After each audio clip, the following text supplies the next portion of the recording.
नमस्कार दोस्तों। एक छोटी सी प्रेरणादायक कहानी। एक समय की बात है। ज्वालापुर में केशव अपने माता पिता और छोटी बहन के साथ रहता था। जब केशव छोटा था, बहुत अनुशासित व आज्ञाकारी था। पर जैसे जैसे केशव बड़ा हो रहा था, 12 वर्ष की आयु तक पहुँचते पहुँचते उसके व्यवहार में उल्लेखनीय बदलाव आना शुरू हो गया था।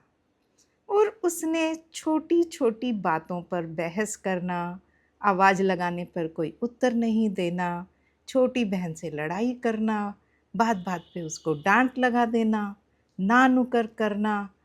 और जैसे ही भोजन सामने आए तो अपनी नाखुशी प्रकट करना उसने शुरू कर दिया।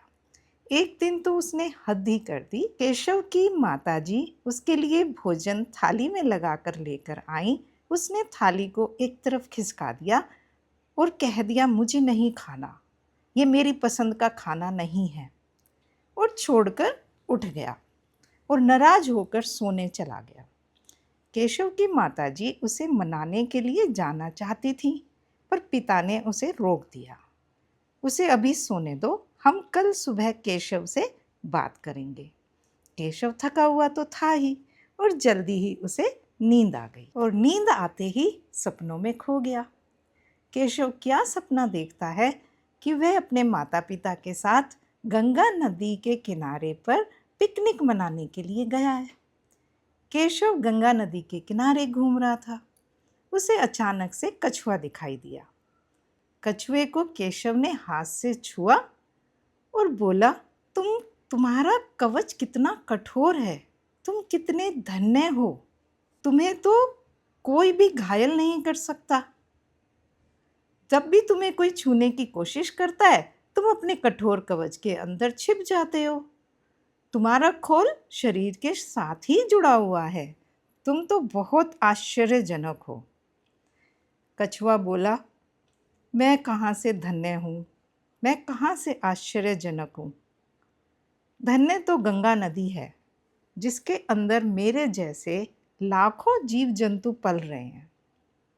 केशव गंगा नदी के निकट गया, बोला, तुम धन्य हो, सौंदर्य से पूर्ण हो, तुम करोड़ों लोगों के जीवन का साधन हो। करोड़ों लोगों की दिनचर्या व जीविका तुम पर ही तो निर्भर है, तुम बहुत आश्चर्यजनक हो। गंगा नदी ने बोला, मैं कहाँ से धन्य हूँ, संसार में सबसे धन्य तो समुद्र है, जिसमें मेरे जैसी सैकड़ों नदियाँ मिलती हैं।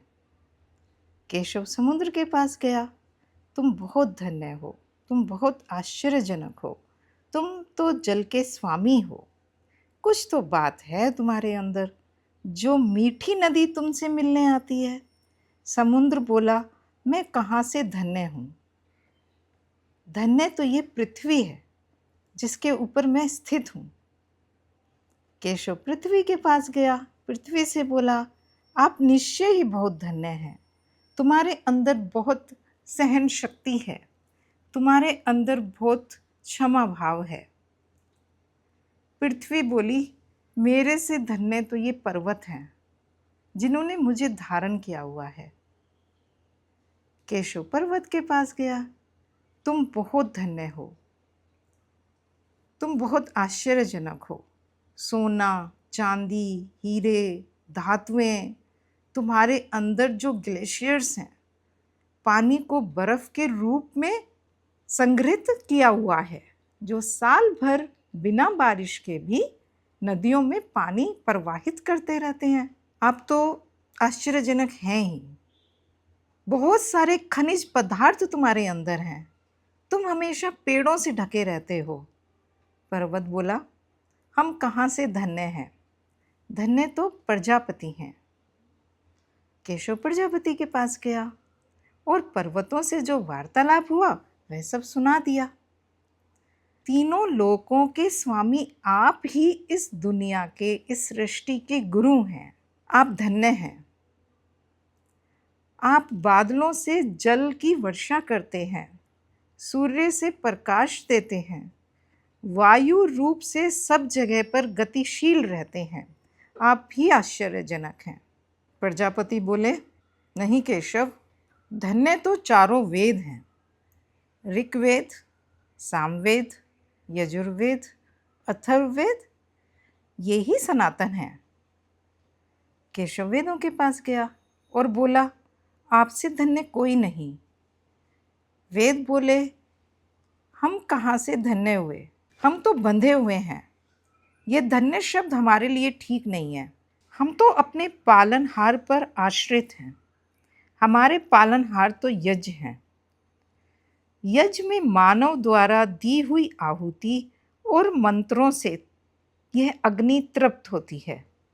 धन्य तो मानव है। फिर केशव मानव के पास जाता है। तुम धन्य हो, आश्चर्यजनक हो, तुम अनुभवों का संग्रह हो, सामाजिक और आध्यात्मिक समृद्धि में निहित हो। मानव ने कहा, मैं धन्य नहीं हूँ।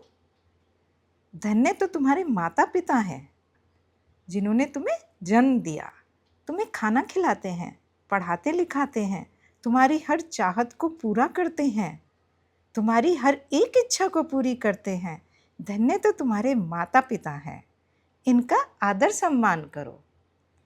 केशव की एकदम से आँख खुल गई, वो नींद से जागा और केशव अपने माता पिता के चरणों में बैठ गया।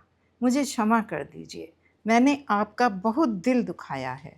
माता पिता ने केशव को प्यार से ऊपर उठाया और बोला, तुम बड़े हो गए हो, तुम्हें भी अपनी बात नम्रता के साथ रखने का हक है, लेकिन उसमें सुधार की अपेक्षा तुम्हें रखनी चाहिए। तुम्हारे माता पिता कभी तुम्हारा अहित करने की नहीं सोचेंगे। तुम्हें भी अपने माता पिता के प्यार और अनुभव का आदर करना चाहिए। बेटा, जिंदगी में दूर तक जाना है और कामयाब होना है। हमारा आशीर्वाद हमेशा तुम्हारे साथ है। तो दोस्तों, आपको कहानी कैसी लगी?